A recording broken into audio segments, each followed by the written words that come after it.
Dans cette vidéo, je vais vous expliquer pourquoi cette fameuse scène de la vente du stylo Brad, fais-nous une démonstration. Vas-y, prends-moi ce stylo, regardez, vas-y. Tu veux que je te vende cette merde? est vraiment tout sauf de la vente. Il est super bon, regardez. Ce stylo là. Il vendrait n'importe quoi. Cette scène, vous la connaissez sûrement. Et pour pouvoir réussir à vendre ce stylo, que fait le vendeur? Il demande à son acheteur, Ton nom sur cette putain de serviette. il lui demande d'écrire son nom sur une putain de serviette. C'est à ce moment-là que pour pouvoir écrire son nom sur une serviette, J'ai pas de stylo.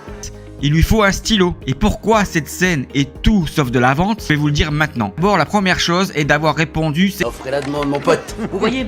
l'offre et la demande, ce n'est pas la vente. L'offre et la demande, c'est votre marché. La deuxième erreur de cette scène est d'affirmer qu'il faut Vous voyez? Il crée l'urgence et le besoin.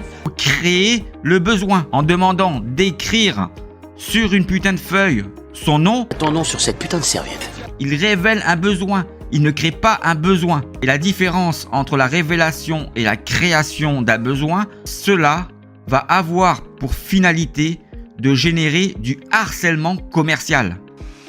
Et je veux que vous enfonciez les actions de Steve Madden dans la gorge de vos clients, jusqu'à ce qu'ils s'étouffent avec.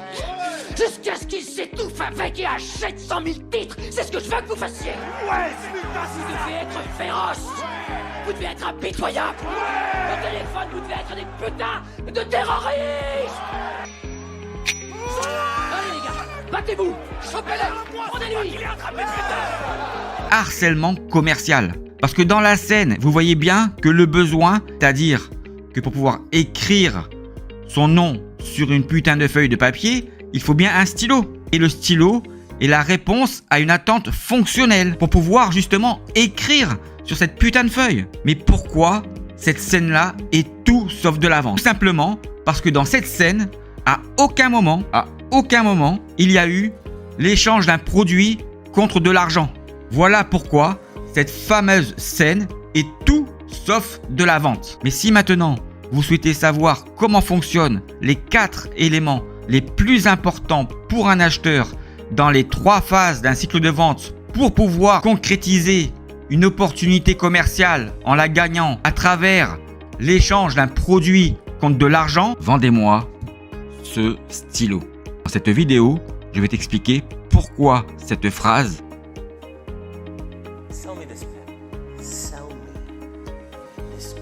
est ancrée à tout jamais dans ton cerveau de vendeur. Mais avant, vendez-moi ce stylo, vendez-moi ce stylo, vendez-moi ce stylo et vendez-moi ce stylo. On est bien d'accord que ces 4 stylos ont bien la même fonction et ils ont tous bien la même finalité. Ces 4 stylos font bien exactement la même chose et répondent bien exactement aux mêmes besoins. Ces 4 stylos sont bien tous différents et ces 4 stylos ont bien un prix de vente différent également. Pourtant, ces 4 stylos ont tous un point commun. Et sans ce point commun, personne ne pourrait acheter n'importe lequel de ces 4 stylos pour pouvoir l'utiliser. Ce point commun est une partie intégrante des 4 paramètres de la confiance dans la vente pour pouvoir réussir à vendre. Alors si vous pensez avoir trouvé le point commun, dites-le moi en commentaire. Mais pourquoi cette phrase « Vendez-moi ce stylo » est ancrée dans votre cerveau de vendeur à tout jamais? Tout simplement parce que le sens des mots qui sont utilisés dans cette phrase a généré dans votre cerveau de vendeur une dissonance cognitive. Car le job d'un vendeur est de dire tous les jours à ses clients « Achetez-moi ce stylo » et non pas « Vendez-moi ce stylo ». Et dans la vente, la finalité de savoir créer une dissonance cognitive a pour objectif de générer le doute dans le cerveau d'un acheteur qui pense connaître son besoin. Et ce que j'ai pu comprendre, c'est qu'il y a un doute que connaissent bien les sportifs,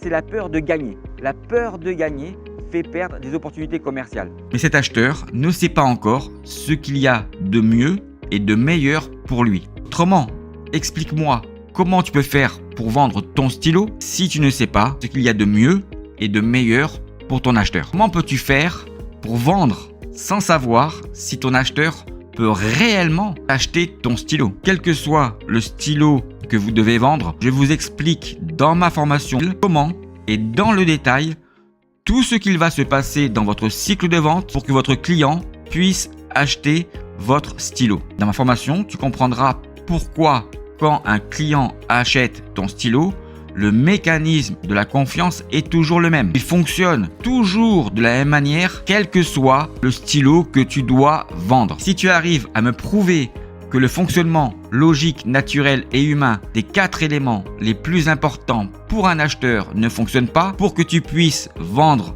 ton stylo, alors je m'engage à te rembourser l'intégralité de ton investissement financier. Voilà ma promesse et mon engagement. N'oubliez pas de mettre en commentaire le point commun si vous pensez l'avoir identifié. Bien. John, c'est qu'une opportunité vient justement d'atterrir sur mon bureau.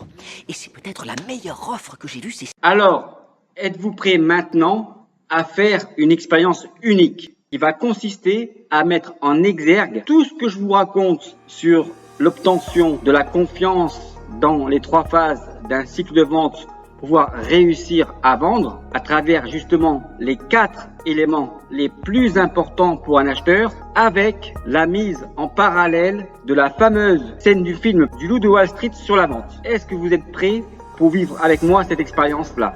Moi, ce qui m'intéresse, c'est de travailler avec vous, non pas sur les différentes formes de contenant de la vente, mais sur son contenu. Je vais à chaque fois essayer de l'interrompre pour vous expliquer ce qu'il se passe. Vous êtes prêts? On y va.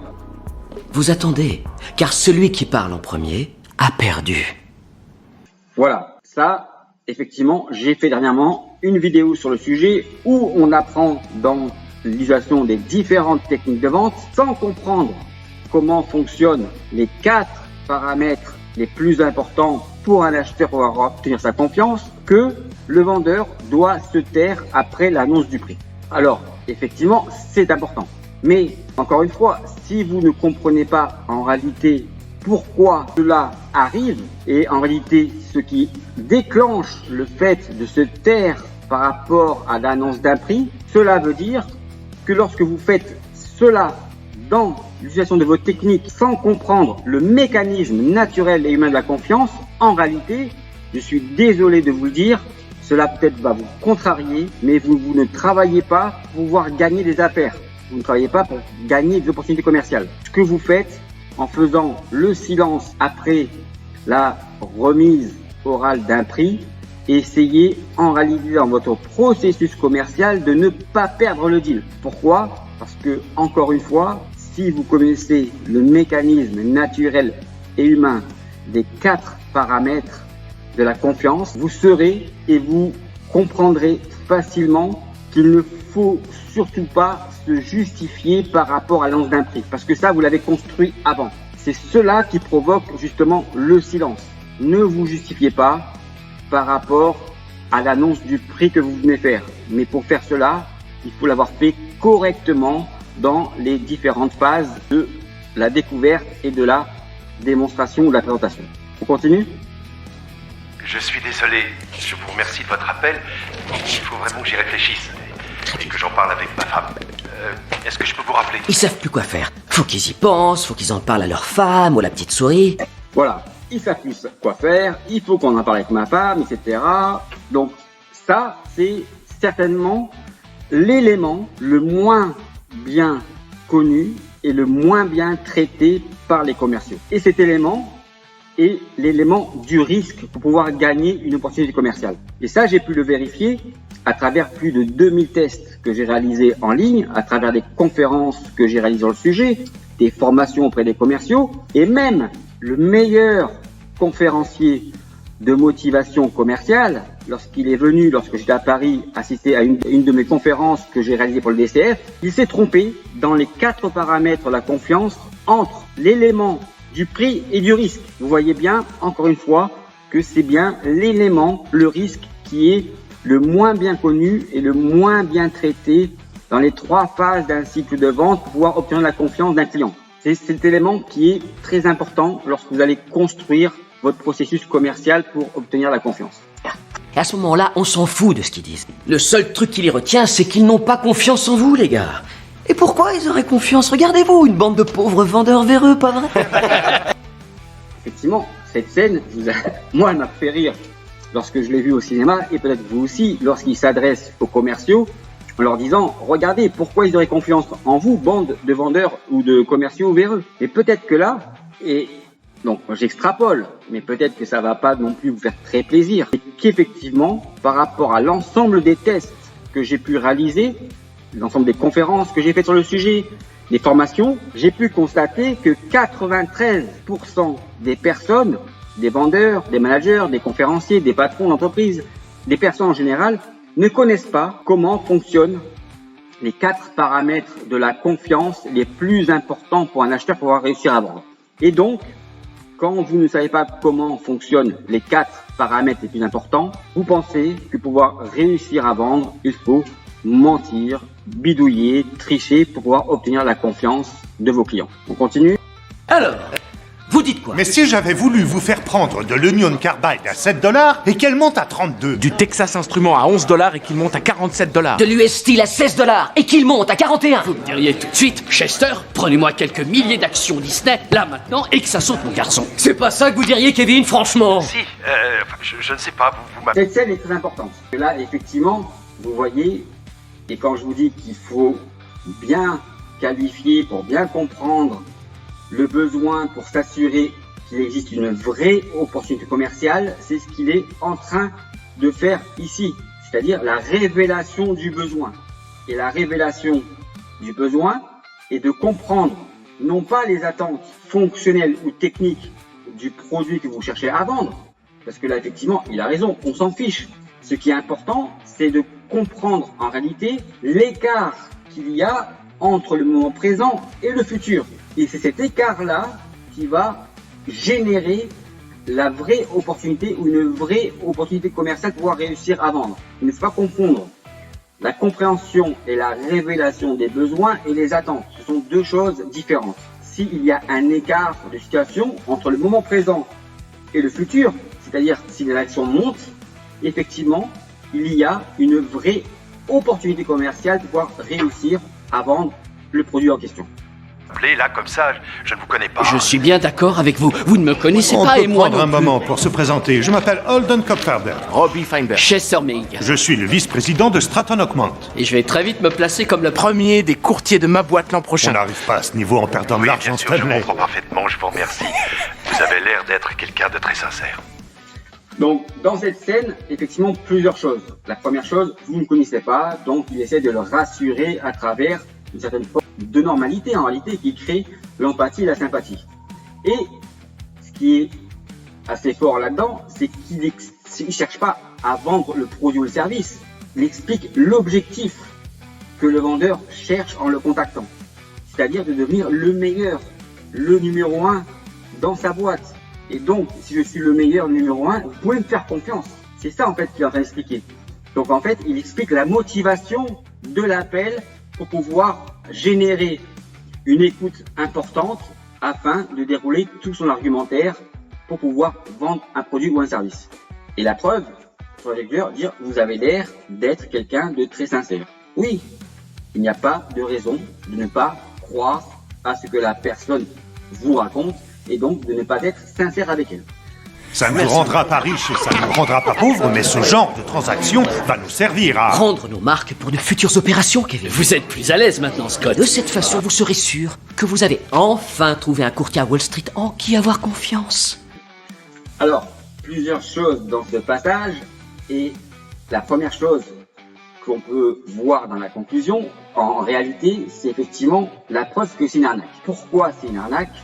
Parce que si vous connaissez le fonctionnement naturel et humain des 4 paramètres de la confiance dans les 3 phases d'un cycle de vente, à aucun moment dans les 3 phases de votre cycle de vente, vous n'avez besoin de dire ou de demander à votre interlocuteur d'avoir confiance en vous. La confiance, elle va arriver naturellement à la fin dans le bon traitement des 4 paramètres dans les 3 phases d'un cycle de vente.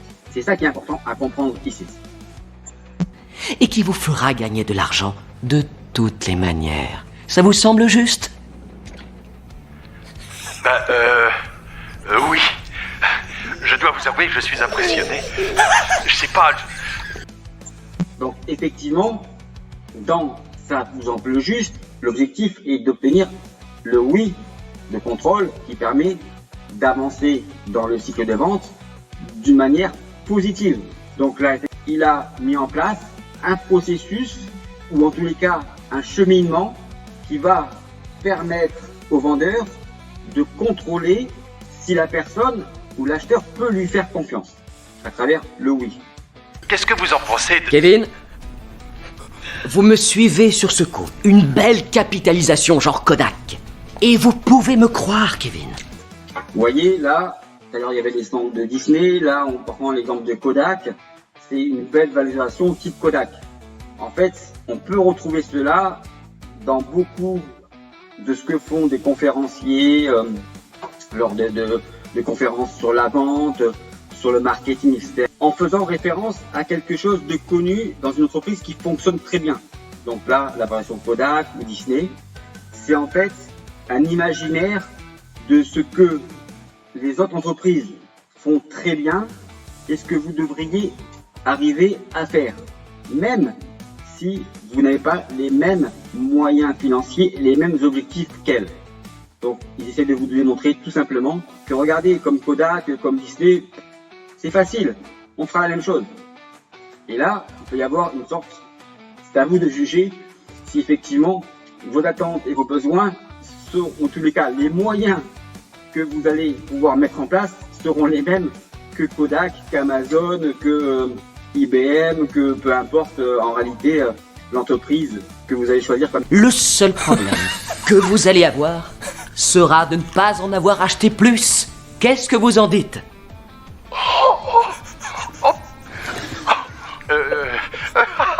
Exemple. Là encore, vous voyez, il est toujours dans la révélation du besoin lorsqu'il affirme que le seul regret que l'acheteur va pouvoir avoir, c'est de ne pas en avoir acheté davantage.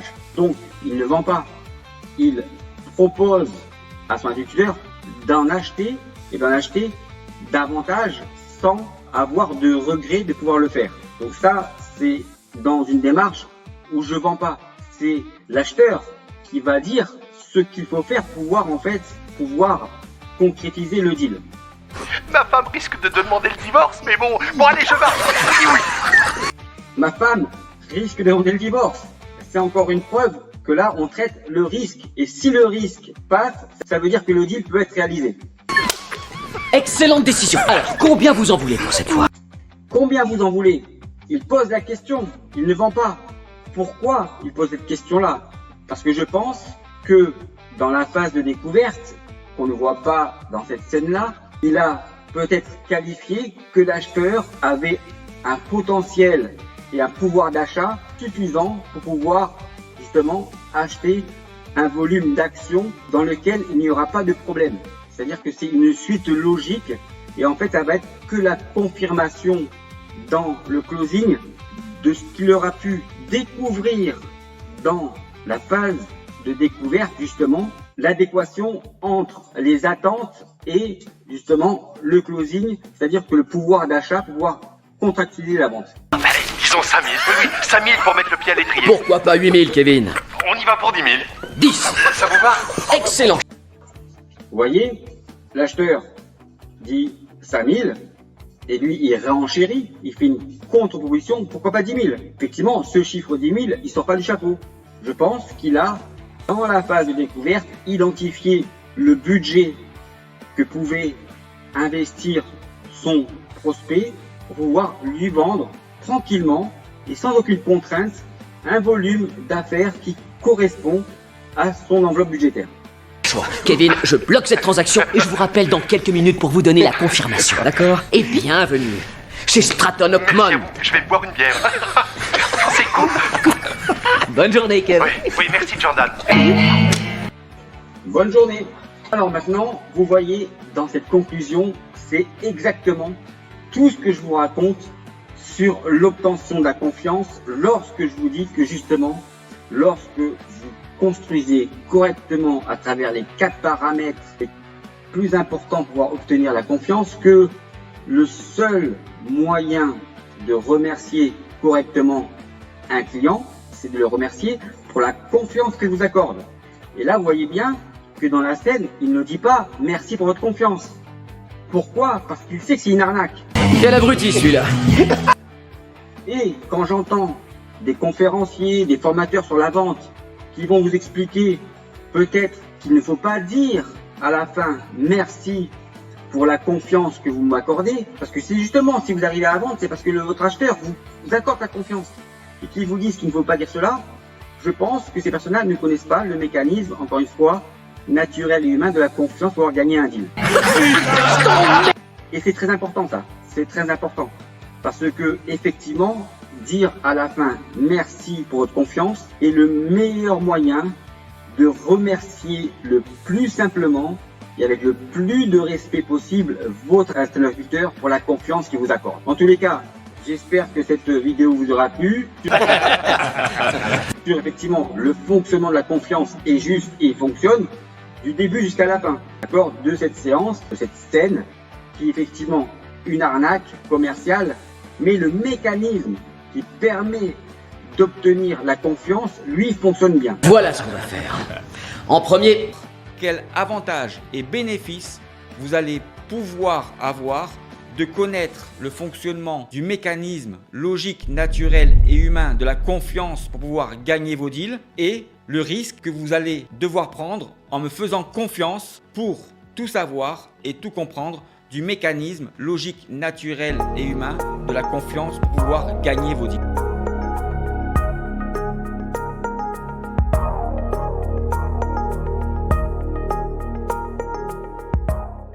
Alors pour terminer cette vidéo, maintenant que vous savez pourquoi cette fameuse scène est tout sauf de la vente, excusez-moi d'avance d'être grossier avec vous maintenant, mais la prochaine fois que vous allez perdre un deal en imaginant que cette scène est de la vente, alors je vous souhaite d'avoir bien mal au cul la prochaine fois que vous allez perdre un deal en ayant imaginé que cette scène est une scène qui va vous permettre de gagner vos deals. Les vendeurs qui utilisent la défiance commerciale, c'est-à-dire qui vont devoir être obligés de pouvoir mentir, tricher et manipuler pour essayer de ne pas perdre un deal, augmentent en réalité le risque de perdre ces deals par rapport à un vendeur qui utilise le bon fonctionnement de la confiance pour pouvoir gagner ses deals. Et pourquoi il y a cette différence? Parce que justement, un vendeur qui connaît le fonctionnement de la confiance pour pouvoir gagner ses deals saura dire non à ses prospects pour les bonnes raisons. Alors qu'un commercial qui utilise la défiance pour pouvoir gagner ses deals en trichant, mentant et manipulant dira toujours oui à ses clients, mais justement pour les mauvaises raisons. Bon, tu vendrais ça, vas-y. Pour moi, ce stylo. Je peux finir, j'ai rien avalé aujourd'hui.